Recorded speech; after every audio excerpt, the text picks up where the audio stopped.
গণ আকাঙ্ক্ষার বিরুদ্ধে, জনগণের ভাবনার বিরুদ্ধে অবস্থান করে, জনগণের প্রত্যাশার বাইরে কোনো শাসক, কোনো সরকার যদি অবস্থান গ্রহণ করে, কোনো নীতি যদি গ্রহণ করে, সেটা অ্যাকসেপ্টেড হয় না, পরাভূত হয়।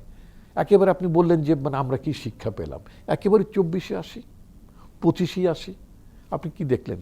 জনগণ আকাঙ্ক্ষার বিরুদ্ধে দাঁড়িয়ে এত বড় মাইটি একটা মানে অথরিটি আলা একটা সরকার, শেখ হাসিনা সরকার, যার পেছনে বলা যার দলের সেকেন্ড ইন কমান্ড বলতেন যে আমরা আছি তো দিল্লি আছে, দিল্লি আছে তো আমরা আছি, বলতেন যে দিল্লি থাকলে তারা আছেন, অর্থাৎ যতক্ষণ দিল্লি ব্যাক করে ততক্ষণ তারা আছেন, অথবা তারা আছেন দিল্লির পারপাস সার্ভ করার জন্য। জনগণ তো এটা মেনে নেয় না, মেনে নেবে না।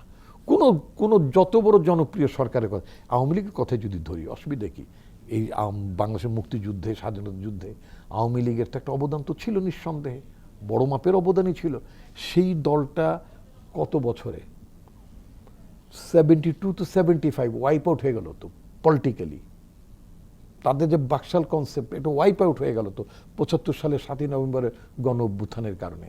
তারপরে তো কেঁদে কেটে মানে অপরাধ স্বীকার করে, ভুল হয়েছে ক্ষমা চেয়ে তারা দায়িত্বে আসলেন, মানে রাষ্ট্র ক্ষমতায় আসলেন তারা, আবার গণবিরোধী ভূমিকা পালন করার জন্য একেবারে দেশ ছেড়ে পালাতে হলো। এই দেশ ছেড়ে শাসক কুলদের পালানোর ইতিহাস কিন্তু পৃথিবীর খুব বেশি না, আছে বাট খুব বেশি না।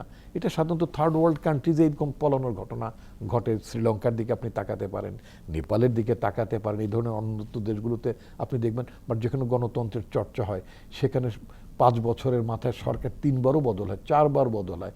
যুক্তরাজ্যের মতন দেশে কি আপনার সরকার 3বার 4বার বদল হতে আমরা দেখিনি? এই গত 5-7 বছরের মধ্যেই তো আমরা তাই দেখলাম। ঋষি সুনাক থেকে শুরু, লিজ ট্রুস থেকে শুরু করে কে না, বরিস জনসন, অনেকেই তো ব্রেক্সিটের পরে। তো এখন বিষয়টা হচ্ছে যে আপনার এই যে 52 সালে ভাষা আন্দোলনের কথা যেটা নিয়ে আমরা আলোচনা করছি, সেটা আমাদেরকে একটা শিক্ষা দিয়েছে। সেটা হচ্ছে যে মাথা উঁচু করে আপনার প্রতিবাদ জানানোর বিষয়টি। এই যে প্রতিবাদ জানানো, নতুন পার্সপেক্টিভ, পাকিস্তানের পার্সপেক্টিভে একটা নতুন দেশ স্বাধীন হলো, একটা নতুন আকাঙ্ক্ষার জন্ম নিল, তখন একটি সরকারের বিরুদ্ধে আপনি অবস্থান গ্রহণ করলেন, আপনি স্বাধিকারের স্বপ্ন দেখা শুরু করলেন, এবং গ্র্যাজুয়ালি আপনি একটা নতুন ভূখণ্ড প্রতিষ্ঠা করার আপনি বুঝতে পারলেন যে 1200 মাইলের ব্যবধানে, এত দূরত্বের মধ্যে একটা রাষ্ট্রবিজ্ঞানের কোনো তত্ত্বে, রাষ্ট্রবিজ্ঞানের কোনো তত্ত্বে 1200 মাইলের দূরত্বের মধ্যে কোনো পৃথিবীতে দ্বিতীয় কোনো রাষ্ট্র, মানে একটি পার্ট আর একটি পার্ট মিলে একটা ফেডারেল স্টেট আছে, এটার কোনো মানে উদাহরণ নাই। ওটা গ্রিনল্যান্ডের আর ডেনমার্কের উদাহরণ হইতে পারে, যেমন এখন যে ডেনমার্কে নিয়ে টানাটানি কারাকারি হচ্ছে, ওরকম একটা মানে আপনার একটা অটোনোমাস রিজিয়ন থাকতে পারে, সেখানে কিছু লোক বসবাস করবে এবং সেখানে বিরল খনিজ নিয়ে টানাটানি কারাকারি হবে, নিয়ে আলোচনা হবে, ঠিক আছে। কিন্তু একটা মানে অটোনোমাস মানে স্টেট, বা যদি আপনি রাজ্যও যদি মানে বলি, আমেরিকা অনেক স্টেটস আছে না, তারা নিজেরা গভর্ন করে, তো মানে কতগুলো কাঠামো তো তারা নিজেই গভর্ন করেন আমেরিকাতে, ইভেন ভারতেও তাদের নিজেদের রাজ্য সরকার থাকে।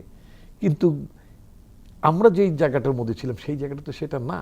এখন নিজেদের একটা গণতান্ত্রিক জবাবদিহিতার সরকার আশা করে, রাষ্ট্রকে তারা ডেমোক্রেটিক রাষ্ট্র হিসেবে দেখতে চায়। এই রাষ্ট্রটা কোনো আপনার মহাজনীয় রাষ্ট্র না। এই যে গ্রাফিতিগুলো আমরা 24-এর অভ্যুত্থানে দেখলাম, লেখা আছে শোনো মহাজন, আমরা কিন্তু বহুজন।